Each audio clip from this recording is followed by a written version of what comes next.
పూర్తి వివరాలు చూసే ముందు మా ఛానల్ ని సబ్స్క్రైబ్ చేయడం మర్చిపోకండి. శ్రీ గురుభ్యో నమః. శ్రీ మహాసరస్వత్యై నమః. ఓం నమః శివాయ. నారాయణ శాస్త్రి ఆస్ట్రాలజీ ఛానల్ వీక్షిస్తున్నటువంటి ప్రేక్షక మహాశీలకు స్వాగతం సుస్వాగతం. ఈరోజు మనము 2026వ సంవత్సరం ఫిబ్రవరి నెల 11వ తేదీ నుంచి 20వ తేదీ వరకు కర్కాటక రాశిలో జన్మించిన వారి యొక్క గ్రహస్థితులు ఎలా ఉన్నాయి, అందుట్లోనూ ప్రస్తుతం ఒక చాతుర్గ్రహ కూటమి ఒకటి ఏర్పడుతున్నది. చాతుర్గ్రహ కూటమి తర్వాత పంచగ్రహ కూటమి, వీటి యొక్క ప్రభావం కూడా ఉంటుంది. ఓవరాల్గా కనుక తీసుకుంటే ప్రస్తుతం 12 రాశులలో కర్కాటక రాశి వారికి మాత్రమే కాకుండా అన్ని రాశుల వారికి కొంచెం ఇబ్బందిగానే ఉంది.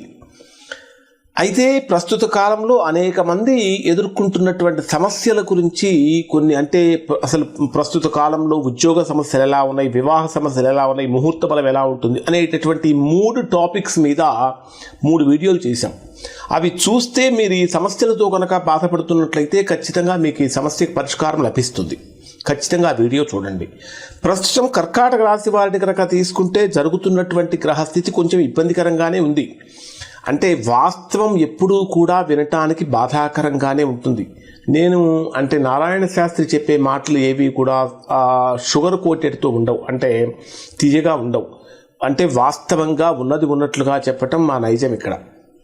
కారణం ఏమిటి, ఎందుకు ఇలా చెప్తున్నాను అంటే, కర్కాటక రాశి వారికి ప్రస్తుతం జరుగుతున్నటువంటి గ్రహస్థితిని కనుక పరిశీలిస్తే మీ రాశికి 12వ స్థానంలో గురుడు సంచరిస్తున్నాడు.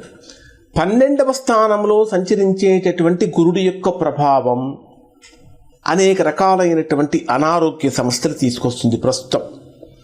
దాంతోపాటు మరొకటి ఏమిటంటే, మీ రాశికి 8వ స్థానంలో ఆల్రెడీ రాహు ఉన్నాడు, బుధుడు కూడా సంచరిస్తున్నాడు, శుక్రుడు కూడా సంచరిస్తున్నాడు.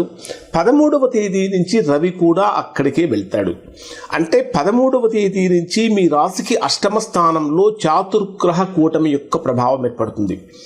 8వ స్థానం అంటే దేనికి సంబంధించిన స్థానం? ఆయుష్కు, ఆరోగ్యానికి, ఆకస్మికమైన ఖర్చులకు, నష్టాలకు, ప్రమాదాలకు సంబంధించిన స్థానం. వివాహ జీవితంలో అన్యోన్యతకు కూడా సంబంధించిన స్థానం. కాబట్టి ఇటువంటి విషయాలలో కర్కాటక రాశి వారు జాగ్రత్తలు పాటించాలి. చాలామంది చూసి విని భయపడకండి.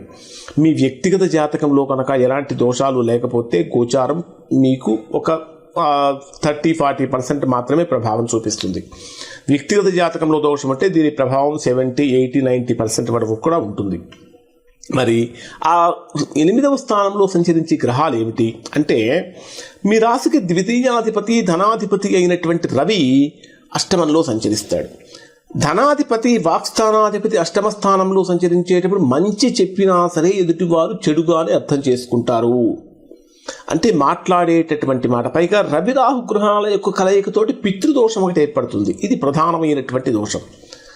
తర్వాత అంటే మాట్లాడేటటువంటి మాట మీరు ఎంత మంచితనంగా ఎదుటివారికి మంచి చేద్దామనే సత్సంకల్పంతో ఉన్నప్పటికీ కూడా అవి ఉపయోగం లేకుండా పోతూ ఉంటాయి. అలానే తృతీయ స్థానాధిపతి, వ్యయాధిపతి అయినటువంటి బుధుడు కూడా 8మ స్థానంలో సంచరిస్తున్నాడు. తృతీయ స్థానం అంటే దేనికి సంబంధించిన స్థానం? ధైర్య సాహసాలకు, పరాక్రమానికి, సోదరులకు, కమ్యూనికేషన్స్కి, పబ్లిక్ రిలేషన్స్కి సంబంధించిన స్థానం. ఈ తృతీయ స్థానాధిపతి 8మ స్థానంలో సంచరించేటప్పుడు ధైర్యంగా అడుగులు ముందుకు వేయలేకపోతారు. ఎక్కడో ఏదో భయం వెనక్కు పీకుతున్నదా, వెనక్కు లాగుతున్నదా అనేటటువంటి భావన కలుగుతుంది. మరొక పాయింట్ ఏమిటంటే, సోదర సంబంధాలు కూడా బలహీనపడుతూ ఉంటాయి, మిత్ర సంబంధాలు కూడా బలహీనపడుతూ ఉంటాయి. చతుర్థాధిపతి అయినటువంటి శుక్రుడు కూడా 8మ స్థానంలోనే సంచరిస్తున్నప్పుడు ఏం జరుగుతుంది? కష్టం ఎక్కువ, సుఖం తక్కువ. అంటే విపరీతంగా కష్టపడినప్పటికీ దానికి తగిన ఫలితాలు పొందలేకపోతూ ఉంటారు. ఇప్పుడు ప్రస్తుతం కర్కాటక రాశి వారికి ఉన్నటువంటి ఒకే ఒక్క పాజిటివ్ పాయింట్ ఏమిటంటే, మీ రాశికి 10మాధిపతి మరియు 5మ స్థానాధిపతి అయినటువంటి కుజుడు మీ రాశికి 7వ స్థానంలో ఉచ్చ స్థానంలో సంచరిస్తున్నాడు. అంటే 7మ స్థానంలో ఉచ్చ స్థానంలో సంచరించడం వలన 10మాధిపతి ఉచ్చ స్థానంలో సంచరించేటప్పుడు ఎన్ని ఆటంకాలు, ఎన్ని ప్రతికూలతలు కలుగుతున్నప్పటికీ, ఎన్ని అవాంతరాలు కలుగుతున్నప్పటికీ ఉద్యోగపరంగా, వ్యాపారపరంగా మీ పని గనక మీరు చేసుకుంటూ వెళ్ళినట్లయితే తాత్కాలికమైనటువంటి ఇబ్బందులే కానీ శాశ్వతమైనటువంటి ఇబ్బందులు కావు. వెహికల్ డ్రైవ్ చేసేటప్పుడు చాలా జాగ్రత్తగా చేయండి. ఆరోగ్యపరంగా నిర్లక్ష్యం చేయకండి. అంటే ప్రతిదీ కూడా చాలా జాగ్రత్తగా ఉండాలి. మాట్లాడేటటువంటి మాటల విషయంలో కూడా జాగ్రత్తలు పాటించాలి. ఇక మిగిలిన గ్రహాలన్నీ బాగానే ఉన్నాయి.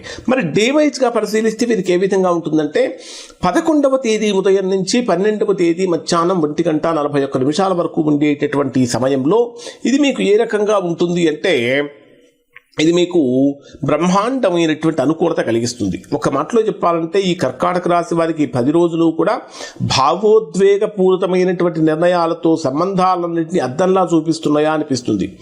ఇక అంటే ఈ 11వ తేదీ నుంచి 12వ తేదీ మధ్యకాలంలో సంతానపరమైనటువంటి విషయాలలో కొంతవరకు ఆనందాన్ని పొందుతారు. ఉద్యోగపరమైనటువంటి విషయాలలో ఆనందాన్ని పొందుతారు. కుటుంబం అండదండలుగా నిలబడుతుంటుంది. అంటే కుటుంబం నుంచి మంచి సహాయ సహకారాలు అందుతూ ఉంటాయి. కోఆపరేషన్ అండ్ కోఆర్డినేషన్ అందుతూ ఉంటుంది. 12వ తేదీ మధ్యాహ్నం 1:41 నుంచి 14వ తేదీ రాత్రి వరకు ఆరోగ్యం మీద ఎక్కువగా జాగ్రత్తలు పాటించండి. చిన్న చిన్న సమస్యలే పెద్ద పెద్ద సమస్యలుగా మారే అవకాశం ఏర్పడుతూ ఉంది.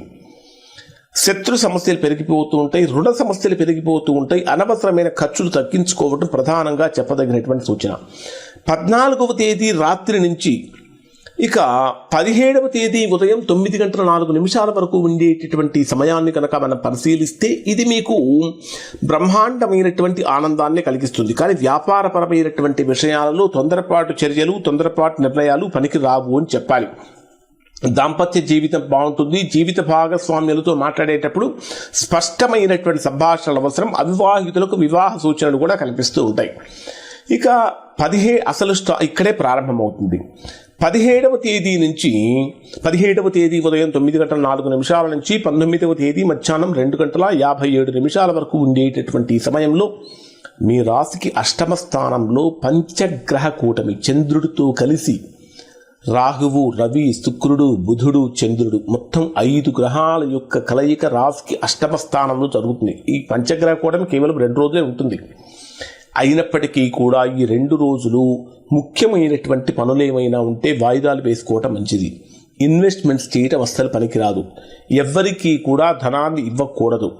ఒకవేళ మీరు కనుక ఎవరికైనా ధనాన్ని ఈ రోజుల్లో కనుక ఇచ్చినట్లయితే మరలా అవి మీకు రావు. అది మాత్రమే కాకుండా ఈ సమయంలో మీకు ధనం రావాల్సిన ధనం కూడా ఆగిపోతుంది.